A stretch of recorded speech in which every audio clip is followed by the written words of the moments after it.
Knows exactly what he's done, and I hope he comes clean about it. But Andrew flatly denied it, as he has all along. Your response? I have no recollection of ever meeting this lady.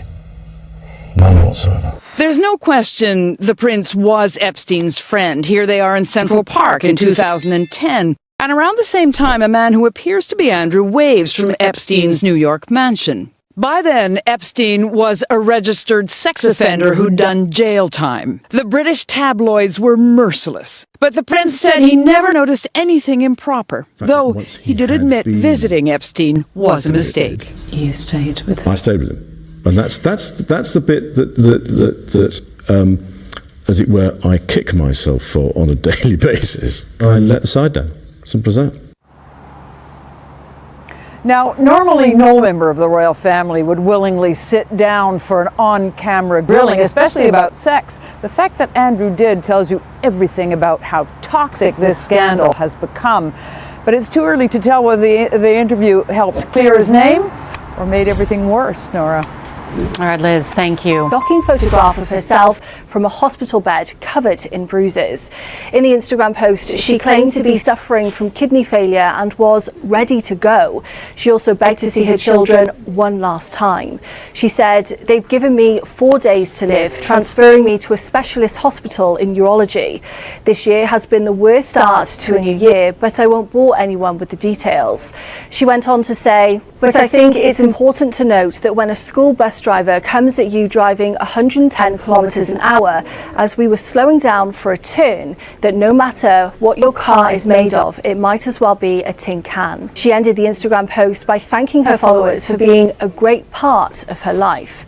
Virginia's father, Sky Roberts, commented on the post and said, "Virginia, my daughter, I love you. I'm praying you get the correct treatment to live a long and healthy life. If there is anything in the world I can do to help you, please let me know. My spirit is with you now and holding your hand." Virginia recently separated from her husband Robert and claims she is now estranged from their 3 teenage children. She has been a campaigner for victims of sexual abuse after accusing Prince Andrew of sexually abusing her when she was 17, while she travelled with Andrew's pals Epstein and Ghislaine Maxwell. 3 years ago, the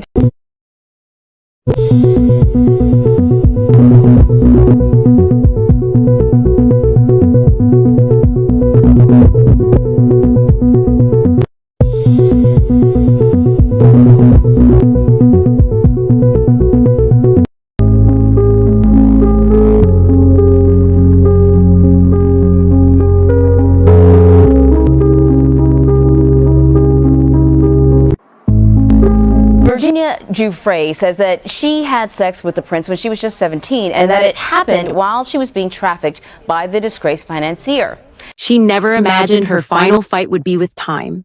The cold sheets beneath her, the IV tubes trailing from her arm, and a soft beeping in the room that counts the moments slipping by. This is the stage Virginia Giuffre now finds herself on. Not a courtroom, not a press conference, not the pages of a legal brief, but a hospital room where a mother, a survivor, and a warrior whispers a quiet goodbye to the world that never fully listened. She lies broken in body, but not in spirit. Her words, typed from a hospital bed with trembling fingers, have traveled farther than most people's shouts. "They've given me 4 days to live.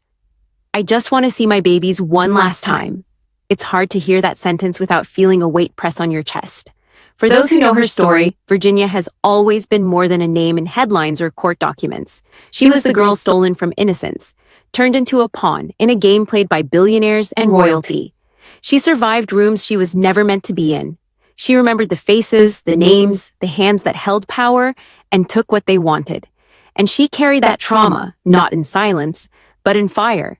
She once stood in the shadows of men like Jeffrey Epstein, Ghislaine Maxwell, and Prince Andrew, men protected by wealth, by bloodlines, by systems too tangled in secrecy.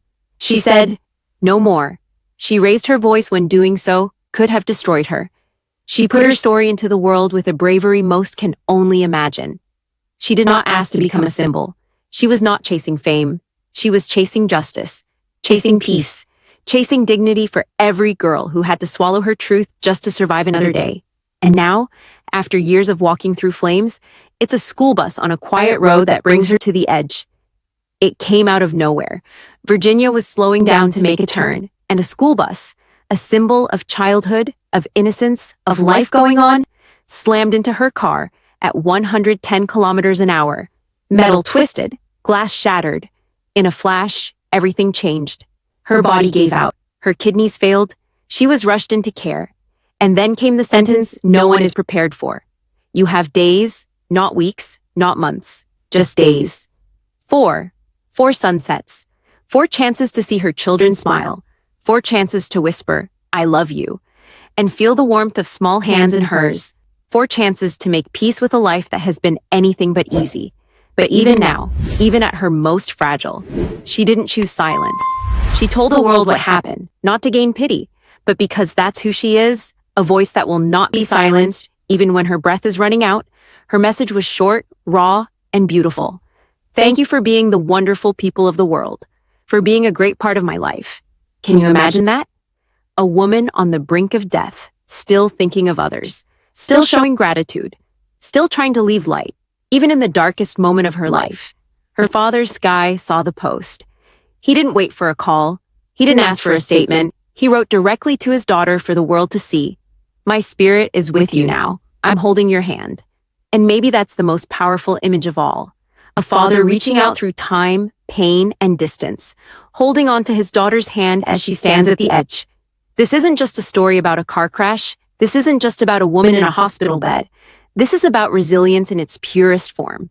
A mother who lived her life protecting the vulnerable. A survivor who stared down the monsters hiding behind mansions and royal crests. A fighter who is now, heartbreakingly, fighting to see her babies one last time. There is something deeply unfair about this. After all she survived, after all she endured, after all the battles she fought and won, this should not be how her chapter ends. But life does not always bend to justice, and some of the strongest voices are silenced when we least expect it. Yet if Virginia Giuffre taught us anything, it's that truth echoes. Even if her voice fades, what she stood for will not. She reminded us that justice isn't only about courtrooms. It's about courage. It's about standing alone when no one else will. It's about giving a voice to the voiceless and light to the buried. And now her light flickers. But we have a choice. We can let her final words drift off into the void, or we can carry her voice forward. We can remember her not as a victim of Epstein or a litigant in the Prince Andrew case, but as a mother, a fighter, a symbol of unyielding truth. We can hold her story close and use it to fuel change in how we protect girls, in how we hold power accountable, in how we listen when someone says, "This happened to me." We can honor her the way she honored all of us, by refusing to look away, because Virginia's time may be short, but her impact, that can last forever. If you're watching this now, don't just walk away with tears. Carry her name, share her truth, speak up for those who can't.